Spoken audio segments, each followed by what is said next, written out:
teacher Madeline. Welcome back to the classroom.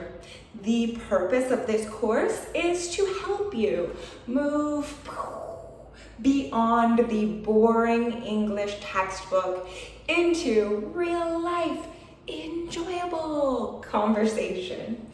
If that's your goal, then I encourage you to please hit the subscribe button below. Today's lecture is about 5 expressions and idioms that you can use to effectively express anger and frustration.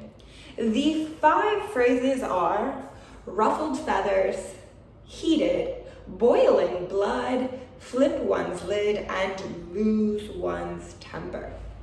So let's go. Ruffled feathers. Do you see this eagle? His feathers are literally physically ruffled. That's what ruffled feathers means. Do you think this bird looks happy? No way! This bird is probably irritated or angry. Ruffled feathers is a phrase that means anger, usually related to something annoying. There's something annoying that causes you to feel anger. Example number 1 says, our boss sometimes ruffles a few feathers, but I really like him. This means the boss sometimes makes some people a little annoyed or angry, but I don't feel like that. No, when talking about ruffled feathers, you can say a few feathers or some feathers, which means a little bit or only some people. Number 2, it is just a small problem. Don't get your feathers ruffled. Note, you can use the verb get, which means to become angry if you get your feathers ruffled. However, you can also say, don't ruffle your feathers, and that will have the exact same meaning. Our second word on the list is heated. When we become angry, sometimes it feels like our body temperature is literally increasing. Our face might become a little warm, thus heated.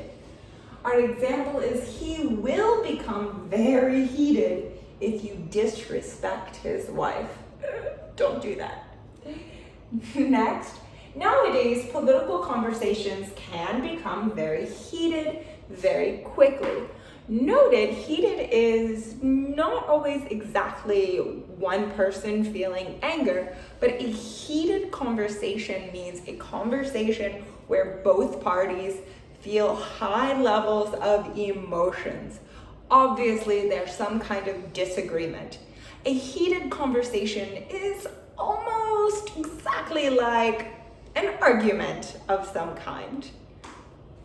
Nowadays, political conversations can become heated very quickly.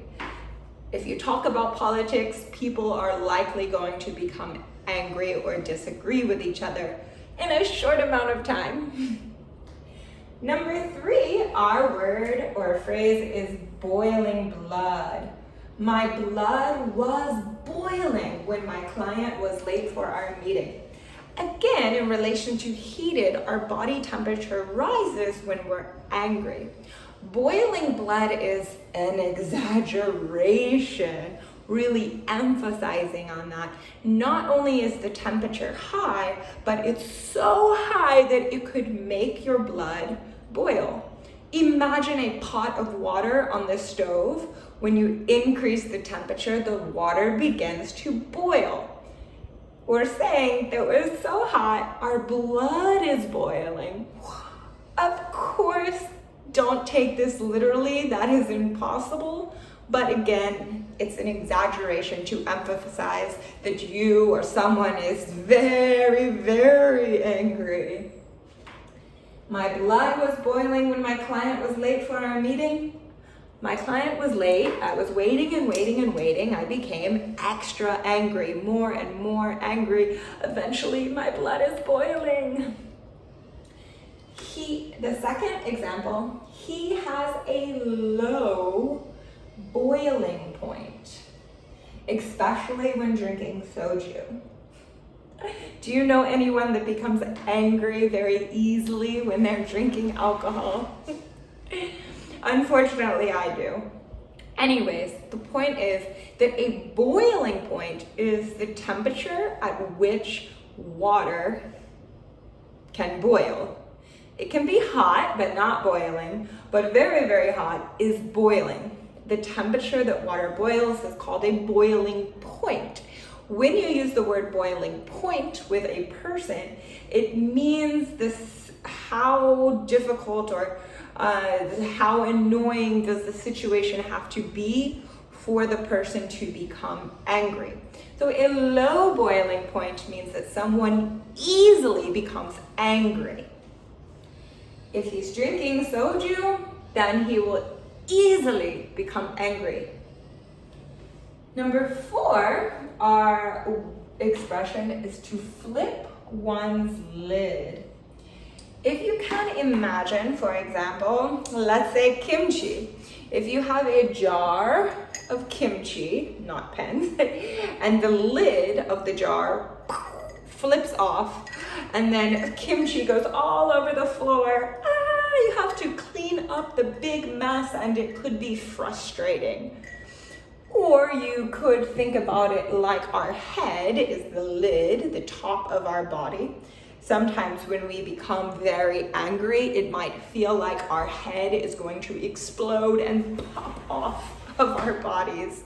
Ugh. In any case, however you'd like to remember it, to flip one's lid means to become very angry.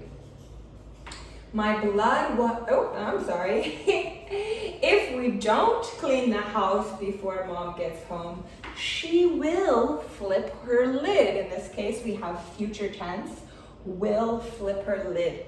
So mom's going to be angry. Let's clean up the mess. Next, please don't flip your lid, meaning please do not get too angry. I promise I will do better next time. So you don't have to worry. Lastly, our last expression is lose one's temper. So a temper is, if you have your temper, if you control your temper, it means that you have a very mild attitude. Mild, not too angry, not sad. Your emotions are in control. You can control your emotions. You can control your actions and your behavior. But when one becomes very angry, it becomes more difficult to control your actions. Thus, we say losing your temper. This means losing control because you're so angry. You might behave very crazy, raising your voice, crying, screaming, whatever it may be. I often lose my temper with my children. The boss seems to lose his temper every day. This concludes our 5 expressions. Let's review. Ruffled feathers, heated, boiling point, flip one's lid, and lose one's temper. There you have it. If you learned something new today, please give this video a thumbs up. I encourage you to use these expressions and phrases in a sentence down below so I can help you out and let you know if you're correct or not. Additionally, if you have any more questions, please send them straight to me. I really look forward to hearing from you guys, and I can help you out on a more personal basis. My email address is questions@acedu.kr. Make sure to hit that notification bell above. You will receive notification of all of the next future lectures, which will keep you in a very good studying habit, I hope.